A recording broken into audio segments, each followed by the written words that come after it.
샬롬 반갑습니다. 오늘은 또 새롭게 열왕기 상 첫 번째 시작으로 오늘 귀한 말씀으로 함께 나눠보려고 합니다.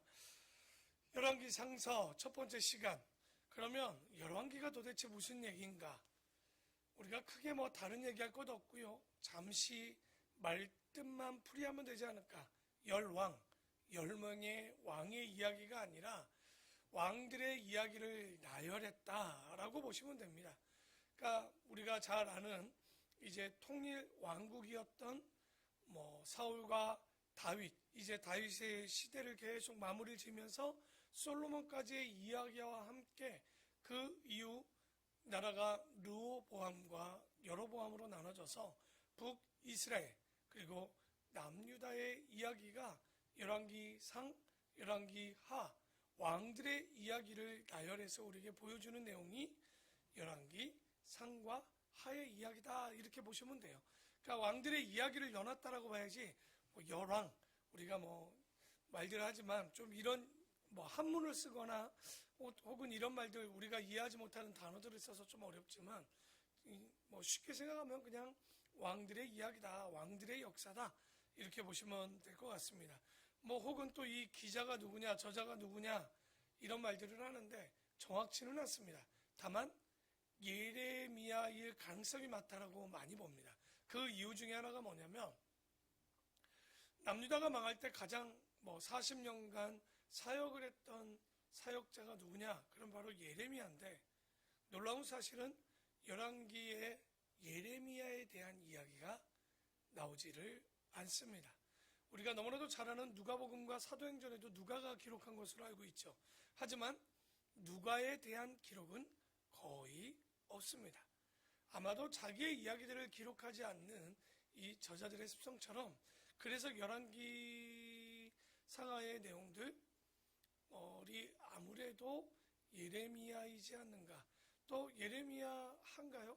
일단 25장인가 4인가 지금 갑자기 헷갈리는데 그 예레미야와 열왕기의 내용이 거의 동일하게 또 문체나 어체가 사용되어지는 그런 내용들이 있어서 우리가 예레미야로 이렇게 좀 보고 있지만 정확치는 않습니다. 그 정도만 알면 열왕기는 되고요. 이제 다윗이 늙습니다. 나이가 70세쯤 되어서 자기가 헤브론에서 7년 반 그리고 남과 북유다 알고 보면 이제 통합 왕으로서의 33년의 왕을 마무리하는 아마 나이가 많이 늙어질 때 이야기를 합니다. 여러분 우리가 참 놀라운 것은 거울을 10년, 20년 만에 보면 정확히 깨닫습니다. 내가 늙었다는 것을. 근데 매일마다 거울을 보고 있으면 여러분은 혹시 내가 머리 색깔 말고는 이렇게 늙었다라는 생각을 잘 못합니다. 우리가 그런 것처럼 쉽게 자기의 늙음을 모르는데 언제 또 늙는 것을 아느냐. 사진을 안 찍다가 사진을 한 방 딱 찍으면 놀라운 일이 벌어지죠. 내가 아닌 우리 아버지가 사진 속에서 나올 때 깜짝 놀라죠. 나는 나이가 들지 않았다라고 생각했는데 내 모습에 내 부모의 모습이 정확히 그대로 내 부모님을 봤던 모습이 나타날 때 우리에게 상상치도 못한 나이 든 모습들을 보게 되는데 천하의 다윗도 늙습니다. 천하의 사무엘 같은 사람도 늙었습니다. 오늘 여기에 바로 그렇게 다윗도 늙어간다라고 1절에 나오는데 1절에 보니까 다윗 왕이 나이가 많아 늙으니 이불을 덮어도 따뜻하지 아니한지라. 그러니까 그래서 알고 보면 수냄 여자 아비삭을 하나 들여서 몸을 따뜻하게 하는 일들이 바로 뒤에 나오는데 근데 여기서 다윗이 아마 압살롬 이전부터 암놈 사건부터 조금씩 나이가 들어가면서 영적으로 분별함이 좀 떨어지고 혹은 자기의 생각도 좀 약간 분별이 늦어지는 것은 확실히 느껴집니다. 왜냐하면 자기가 늙어서 죽을 때가 되었으면 빨리 해야 되는 일이 하나 있습니다. 그게 뭐냐면 바로 자신의 다음을 이어갈 왕좌를 바로 세워야 되는데도 불구하고 그 자기의 건자를 물러갈 생각을 하지 않다 보니까 후계자를 세우지 않는 일, 이 일들 때문에 문제들이 계속 생기는 것을 보게 되는데 우리가 그래서 항상 인생을 살아갈 때 가장 중요한 게 뭡니까? 물러갈 때를 알아야 됩니다. 저는 목회자로서 이 자리에 서 있지만 내가 언제 이 자리를 물러나야 되는가? 솔직히 벌써부터 이제 시작된 것 같아요. 왜냐면 젊지 않다라는 생각을 이제 많이 하게 되다 보니까 바로 그런 생각들을 해야 되는데, 우리 여기 다해 보면 적당히 물러날 때를 알아야 되는데 그것을 알지 못했던 거죠. 그래서 이렇게 나이가 먹어도 욕심이 생기는 걸 뭐라고 합니까? 노탐이라고 그러죠. 괜히 이렇게 미적거리고 하나하나 잘못 이렇게 결정하다 보니까 아들 하나가 착각을 해요. 왜냐면 압살롬이 죽었어요. 그 다음이 누구냐면 아도니아입니다. 당연히 아도니아는 그러니까 누가 왕이 될 거라고 생각했겠어요. 자기가 왕이 돼야 되는데 다윗은 그런 생각이 없으니까 스스로 왕이 되려고 합니다. 그래서 반역을 일으키죠. 6절에 보면 그는 압살롬 다음에 태어난 자요 용모가 심히 준수한 자라. 그의 아버지가 야 네가 어찌하여 그리하였느냐고 하는 말로 한 번도 그를 섭섭하게 한 일이 없었더라. 그러니까 다윗이 내가 어찌 그렇게 하였느냐라고 이런 말 섭섭하게 한 적이 한 번도 없었단 말이죠. 왜냐하면 이 아이가 굉장히 용모도 준수하고 잘생겼던 것 같아요. 하지만 다윗이 그 아들을 키우는 데 있어서는 자녀 교육을 실패한 것 같습니다. 그래서 참 저도 목회자지만 자녀 교육은요 아무도 장담하지 못합니다. 우리 다윗이 어떤 사람입니까? 블레셋의 골리앗을 때려잡던 사람입니다.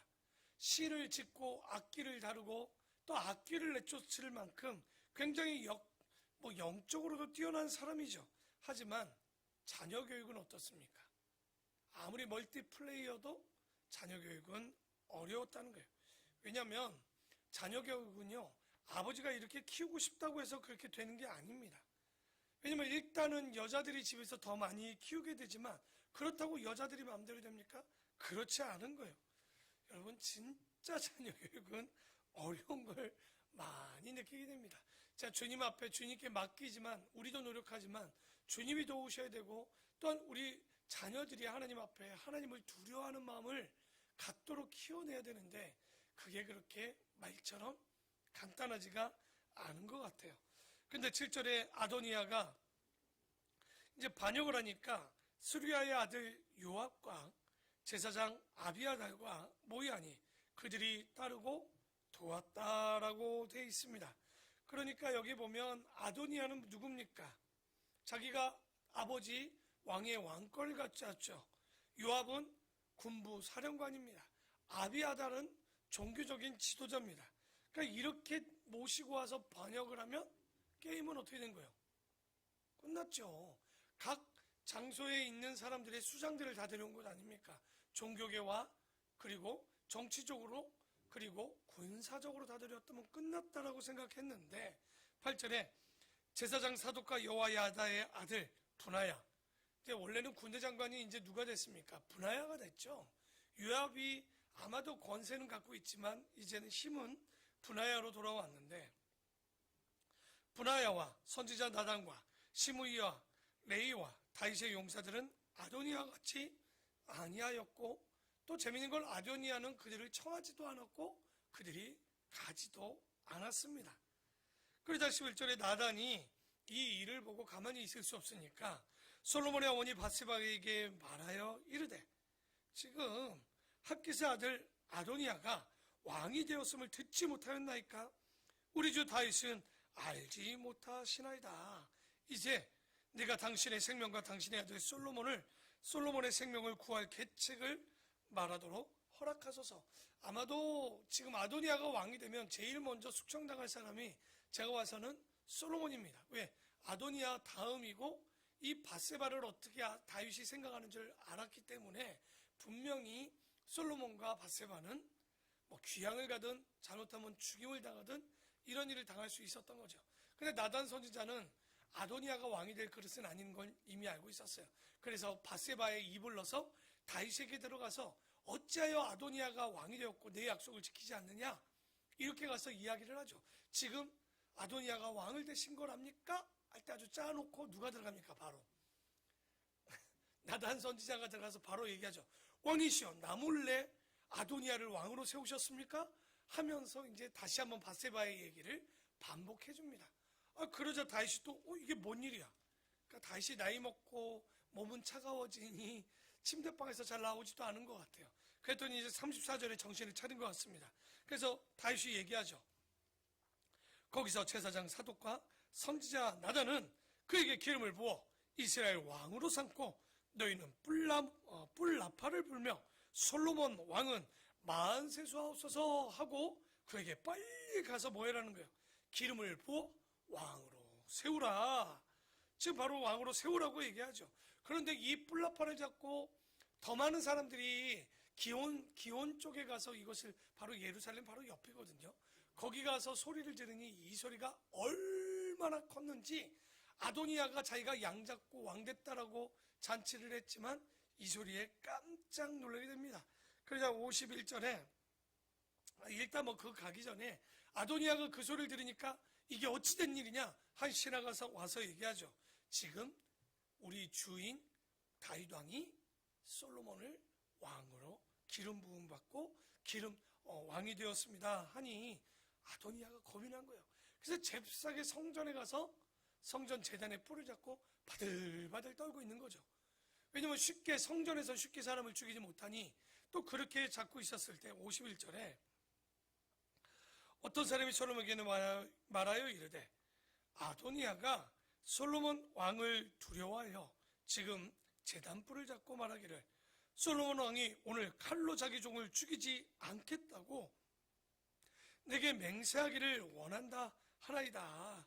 그러니까 그러면 자기가 뿔을 놓고 내려오겠다는 거죠. 그랬더니 솔로몬이 이르되 그가 만일 선한 사람일진데 그의 머리털 하나도 땅에 떨어지지 아니하려니와 그에게 악한 것이 보이면 죽으리라 하고 사람을 보내어 그를 제단에서 이끌어내리니 그가 와서 솔로몬 함께 전함에 솔로몬이 이르기를 너의 집으로 가라 하였더라.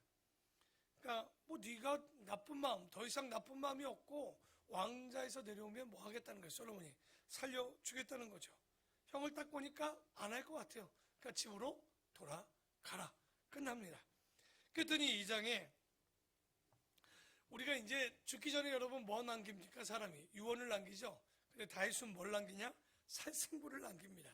왜냐하면 다음 왕자로 넘기는 솔로몬이 요압이나 시므이나 그리고 지난번에 도와줬던 압살롬의 난 때 도망갈 때 도와줬던 바르실레 제가 일부러 한번 챙겼죠. 바르실레라는 사람이 왕자에서 같이 밥을 먹고 함께 하자 했더니 다윗이 얘기했더니 뭐라고 했습니까? 나는 이미 늙어서 가봐야 별로 없으니 뭐라고 합니까? 내 아들 김함을 그 왕의 식탁에서 함께 해달라고 약속했던 그 바르실레.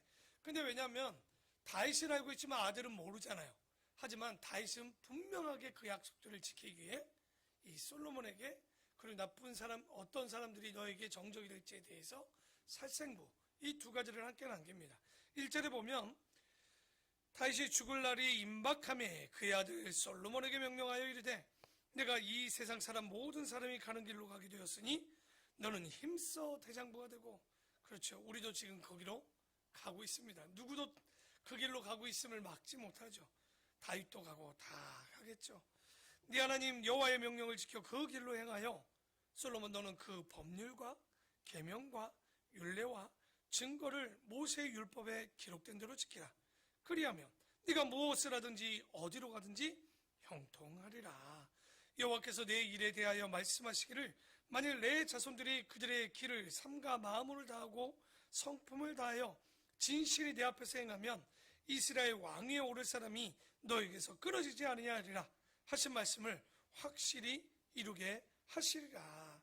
그래서 여기 보면 우리가 살아야 되는 신앙 그리고 우리가 어떤 것이 신앙인가를 신구약 통틀어 대단한 유언으로 남기는 장면이 오늘 다윗의 유언입니다. 여기 잘 보면 우리가 어떻게 하면 하나님께서 쭉 그 다윗의 씨들을 지켜줍니까? 잘 보면 그 마음을 다하고 뜻을 다해 내 하나님 여호와를 사랑하고 그 율법과 율례를 다 지켜 행하면 그게 바로 우리의 신앙인 거예요. 우리가 믿고 나가는 거, 믿고 바라보는 거, 앙모하는 거 이게 신앙 아니겠습니까? 바로 이 신앙에 대한 이야기를 정말 이 3, 4절 마지막 유언으로 남기죠. 수리의 아들, 이제부터 이제 살생부를 씁니다. 요압이 내게 행한 일, 곧 이스라엘 군대 두 사령관 사울의 밑에 있었던 누구? 아브넬 죽였던 기억나죠? 아브넬과 예델의 아들, 알고 보면 요압이 군대 장관에서 압살롬을 죽인 일 때문에 밀려난 일 있죠. 그리고 나서 아마사를 군대 장관으로 했는데 그때 난이 하나 일어났는데 세바의 난이 일어났잖아요. 근데 그 세바를 치지 못해서 어떻게 됩니까? 그래서 아마 먼저 알고 보면 요압이 전쟁에 나가다 누구를 죽이는 거예요? 바로 아마사를 또 죽였던 사건. 그러니까 항상 다윗을 힘들게 했던 사람이 누굽니까? 요압이었던 거죠. 그러니까 요압이 아브넬 죽여가지고 통합할 때, 그렇죠? 유다와 11지파가 하나 될 때 어려움을 곤란을 또 얻게 하고 구대장관 아마사를 죽여서 또 어렵게 하고 그리고 죽이지 말라는 다윗의 아들 압살롬까지 죽여서 다윗의 마음에 대못을 박은 일, 이런 일들. 그러니 뭐라고 했냐면 그 요압이 평안히 스올로 내려가지 못하게 하라고 딱 얘기합니다. 참 무섭게 얘기하죠. 살생부를 써 내려갑니다. 그리고 여기서는 또 뭐라고 하냐면 7절에 보면 마땅히 길라 바르실레의 아들들에게 은총을 베풀어 그들이 너의 상에서 먹는 자 중에 참여하게 하라. 내가 너의 형 압살롬의 낯을 피하여 도망할 때 그들이 내게 나와 먹고 입혔다는 거죠. 그래서 이 바르실레 같은 사람들, 그래서 항상 다윗도 생각하지만 어려울 때 찾아오는 사람들이 진짜 친구다. 도피 중에 다윗 왕을 공개를 했던 사람, 먹이고 입혔던 사람. 그러니까 다윗은 죽을 때까지 그들을 기억하고 은총을 베풀라고 얘기합니다. 또 누가 있습니까? 살생부에 또 기록할 사람이 하나 있죠. 야당 대표였던 시므이, 사울 왕가였던 이 시므이가 다윗이 갈 때 저주했던 사람 아닙니까? 그래서 솔로몬에게 조심하라고 얘기를 하죠. 또 오늘 보면 아도니아, 이 아도니아도요 죄를 짓지 않는 입장에 있어서 그렇게 있어야 되는데 뒤에 어떻게 돼요? 결론적으로 보면 자기 아버지의 첩이었던 아비삭을 달라고 했다가 그죠? 바세바에게 취하고 그 얘기를 솔로몬에게 얘기했다가 바세바도 혼나죠. 어머니가 나에게 왕자까지 내달라고 하죠 하면서 아도니아를 처형해 죽이는 일이 벌어집니다. 그러니까 정확하게 하나하나 이렇게 일들을 하고 가는데 그러면 누구를 세우냐? 이제 아도니아가 반역할 때 일단 함께 반역했던 제사장이 있습니다. 그게 누굽니까? 아달이 함께 반역을 했었죠. 그러니까 26절에 왕이 제사장 아비아들에게 이르되 내 고향 아나돗으로 가라. 너는 마땅히 죽을 자유로되 네가 내 아버지 다윗 앞에서 주 여호와의 계를 메었고 또 내 아버지가 모든 환난을 받을 때에 너도 환난을 받은즉 내가 오늘 너를 죽이지 아니하노라. 아비아달을 쫓아내어 여호와의 제사장의 직분을 파면하니 여호와께서 실로에서 엘리의 집에 대하여 하신 말씀이 있었죠. 뭡니까? 엘리의 집에서 나이 늙은 사람이 없을 것이고 그 자리를 지킬 자도 있지 않다라고 했는데 아니나 다를까 정말 그 엘리 집안에 있는 엘리에게 얘기했던 저주처럼 그대로 이루어지게 됩니다. 그러니까 늙은이는 없고 짧은 생을 마무리하게 된다고 했는데 그렇게 됐죠. 그리고 나서 요압이 어떡합니까? 아비아들이 이렇게 됐다는 얘기 들었으니 요압은 얼마나 정치구단 아닙니까? 잽싸게 어디 가서 제단불을 잡는 거예요. 그러니까 성전에 가서 제단불을 잡죠. 그 제단불을 잡고 난 죽어도 여기서 죽겠다고 합니다. 그랬더니 다윗이 이 얘기를 듣고 뭐라고 합니까? 그래? 솔로몬이 그 얘기를 듣고 나서 뭐라고 하냐면 그래? 그러면 그대로 하리라고 누구를 보내냐? 군대장관 분하야를 보내서 그대로 죽이게 되죠. 시므이도 우리가 46절에 보면 시므이의 죽음에 대해서 나오는데 시므이가 왜 죽냐면 솔로몬이 딱 약속합니다. 예루살렘을 벗어나지 말라고. 근데 시므이가 벗어나 가드 땅으로 갔다 왔다는 소문이 난 거예요. 근데 여러분 이게 몇 년 만에 일어난 일이냐? 3년 만에 일어난 일입니다. 그런데도 솔로몬은 잊지 않고 지켜보고 있었던 거예요. 그래서 시므이도 그래서 죽임을 당하게 됩니다. 그래서 2장까지 그 옆에 여러분 옛날에 써놨을 거예요. 뭐라고? 가로 열고 숙청 끝. 여기까지가 이제 숙청이 끝났고요. 오늘은 3장까지만 간단히 보죠. 3장 하면 우리가 기억나는 게 뭡니까? 1천번제죠. 엘레프 올로트라는 이 히브리어를 갖고 있는데, 우리가 항상 교회에서 1천번제, 우리 교회는 헌금이 하나 없는 게 있죠. 무슨 헌금이 없습니까? 1천번제 헌금이 없죠. 이게 90년대 초반에 2000년대까지 아주 온 교회에 아주 유행처럼 있었던 겁니다. 매 예배에 예물을 드리는 거예요. 수요 예배, 새벽 예배, 주일 예배, 주일 저녁 예배, 금요철야. 여러분 이렇게 드리면요, 이게 몇 년이 걸립니까? 1천번제 끝냈더니 뭡니까? 1만번제, 또 뭐 이렇게 5천번제, 뭐 하여튼 새로운 걸 잘 만들어냅니다. 그래서 여기 4절에 보면 왜 이랬냐? 이에 왕이 제사하러 기브온으로 가니 거기는 산당이 큽니다. 이때 산당이 크면 아직 성전이 지어지지 못한 때였어요. 그래서 산당이라는 건 산꼭대기에 가장 넓은 제단이 하나 있는데, 여기서는 하나님께 제사도 드리지만 문제는 이방신도 거기서 제사를 드립니다. 그런데 다윗이 어쨌든 거기서 아직은 성전이 없으니 산당에서 제사를 드리게 되는데, 그 제단에서 뭘 드리냐? 1,000번제를 드렸더니 기브온에서 밤에 여호와께서 솔로몬의 꿈에 나타나시니라. 하나님이 이르시되 내가 너에게 무엇을 줍고 너는 구하랴. 그러니까 여기 보니까 1,000번제 먼저 찍고 넘어갈까요? 1,000번제가 뭡니까? 이것도 번제, 그러니까 우리가 1,000번 제사를 드렸다 이렇게 볼 거냐? 이것에 대해서 1,000 양을 번제 드렸을 것이냐, 두 가지로 나누는 거야. 근데 우리는 어떻게 횟수로 따진 거, 이 번이라는 거 횟수로 한 번, 두 번, 세 번, 여러분 기억나죠? 그러니까 1,000번의 제사를 드렸다라고 해석을 했지만 엘레프 올로트라는 뜻은 엘레프가 1,000이라는 뜻입니다. 1천에 올로트가 올라, 예배입니다. 제사입니다. 이거는 번자는 무슨 번자냐면 횟수가 아니라 태우는 번제. 한 번에 1,000마리의 소나 양을 태우는 제사가 바로 뭐예요? 1,000번제였다는 거죠.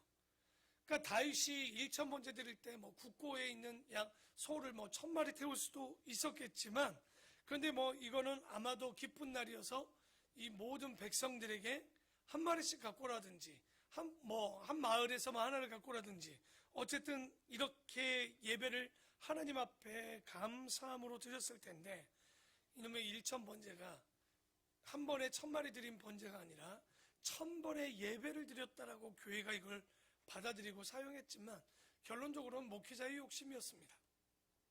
교회 재정을 위해서 이런 일들을 많이 벌였던 거죠.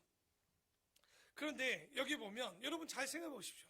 정말 우리 하나님이 1,000번이나 예배 드려야 우리의 기도에 응답하십니까? 그런 하나님이라면 저는 안 믿고 싶습니다. 그래서 들어주는 하나님이 아닌 거죠. 그렇게 가르치는 건 하나님을 모독하는 것과 같습니다. 그게 아니라 성전을 낙성식할 때는요, 여러분 1,000번제가 아니라 12만 번제를 드립니다. 12만 마리의 양과 소를 드리는 장면이 나와요. 하려면 12만 번제 이런 거 해야지 1,000번제 가지고 되겠습니까? 그러니까 이 솔로몬이 결코 그런 게 아니었던 거죠. 그래서 7절에 5절에 보면 5절에 여기 나오는 거, 그러니까 아마도 5절에 이 지혜를 주는 장면을 보면요, 다시 한번 읽어볼까요? 기브온에서 밤에 여호와께서 솔로몬의 꿈에 나타나시나니라. 하나님이 이르시되 내가 너에게 무엇을 줬고 너는 구하라. 그랬더니 7절에 나의 하나님 여호와여, 주께서 종으로 종의 아버지 다윗을 대신하여 왕이 되게 하셨사오나 종은 작은 아이라, 성경은 아이라고 그러면 30살입니다. 소년이라고 그러면 40이고요. 이런 조금 뉘앙스가 있는데, 출입할 줄을 알지 못하고 주께서 택하신 백성 가운데 있나이다.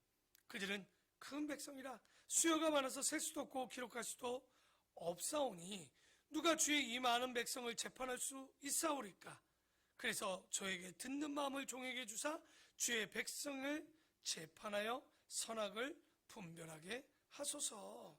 솔로몬이 이것을 구하매 그 말씀이 주의 마음에 충족하고 기뻤다라는 거예요. 그러면 솔로몬이 이것을 통해서 지혜를 얻은 거는 1,000번제 때문입니까? 아니면 지금 이 이야기를 잘해서 그런 거예요? 기도의 내용이 구했던 기도의 내용, 사심 없는 기도 때문에 지혜를 부어준 거죠. 정확히 하자고요. 1천마리의 양을 드렸다고 해서 이렇게 한 게 아니에요. 그러면 헌금 많이 낸 사람이 더 복 받게요? 그런 게 아니겠죠.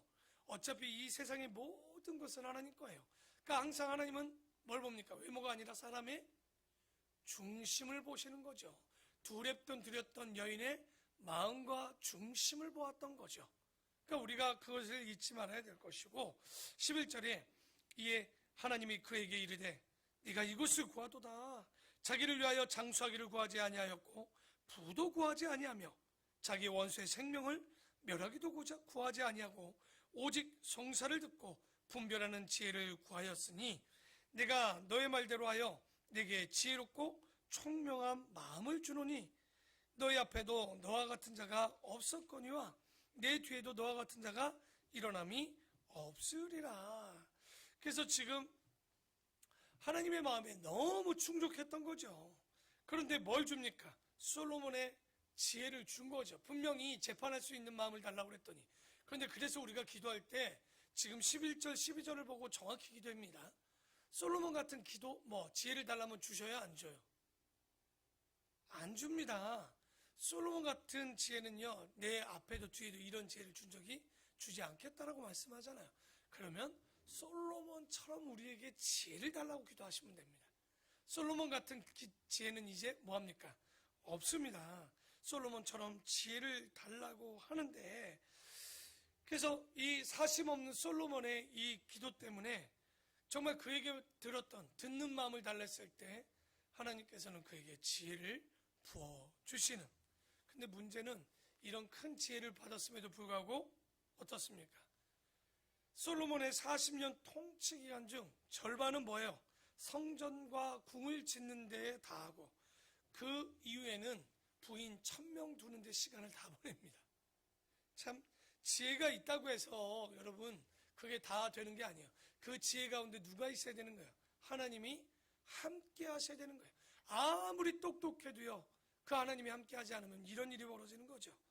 그리고 나서 우리가 너무나도 잘 아는 솔로몬의 재판이 나오죠. 3장 16절 이하에 보면 한 창기 여인의 두 아이가 있었는데 한 여인이 어떻게 됩니까? 자기 아이를 자다가 깔고 뭉겨 죽여서 옆에 낳은 아이와 바꿔치기 한 사건이 하나 있었죠.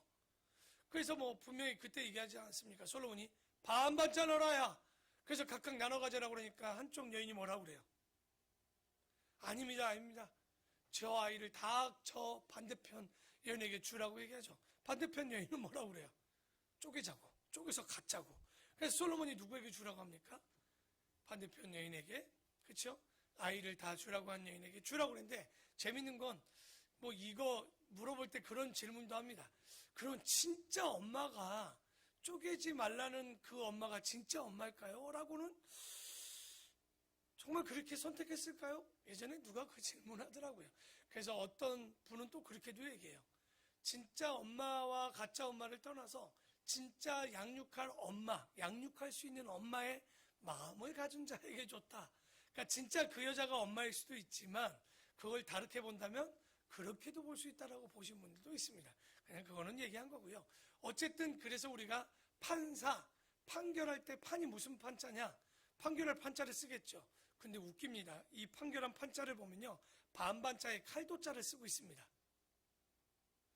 그래서 중국 사람들이 솔로몬이 중국에다 이걸 가르쳐 준 건지 어떻게 안지는 모르겠지만 재밌죠. 그 어떻게 반반자에 칼도자가 있는 거 딱 판결하면 누굽니까? 바로 솔로몬인데. 그래서 그런 내용이 있죠. 자, 마지막 이것만 읽고 마무리하죠. 28절입니다. 온 이스라엘이 왕이 심리하여 판결함을 듣고 왕을 두려워하였으니 이는 하나님의 지혜가 그의 속에 있어 판결함을 봅니다. 이스라엘 백성들이 솔로몬을 두려워합니다. 왜 그럴까요? 솔직히 솔로몬이 다윗을 이었기 때문에 인정받기 쉽지 않고, 더더욱이 이것이 깨끗하게 얻어진 아들이 아니잖아요, 다윗이. 그래서 어떻게 보면 그 사람에 있어 정체성에 있어서 강력함이 좀 떨어졌던 아들인데, 별로 떳떳하지 않았던 소생의 자녀로서 불안했을 텐데 일천 번제를 드렸던 모양, 그리고 하나님이 주시는 그 모습, 그리고 판결한 모습을 딱 보자 그제서야 백성들이 그를 뭐로 인정한 거예요? 왕으로 인정하고 두려워하였다라는 거죠. 그래서 오늘 3장까지 이렇게 좀 살펴보았는데 여러분 우리가 이 말씀을 통해서 우리가 기도의 내용도 참 달라야 되는구나. 우리가 항상 주의 마음에 듣는 마음을 달라고 지혜를 달라 물질을 달라는 기도 이전에 하나님 앞에 우리가 말씀을 듣는 마음, 말씀을 깨닫는 마음, 말씀 앞에 있는 마음, 솔로몬과 같이 이런 마음을 가질 때 하나님께서는 우리가 원치 않든 원하든 더 많은 것들을 우리에게 부어주신 하나님을 잊지 마시고 항상 주의 앞에 내 욕심이 아닌 하나님의 마음을 듣는 우리 귀한 성도 되기를 축원합니다. 기도하겠습니다.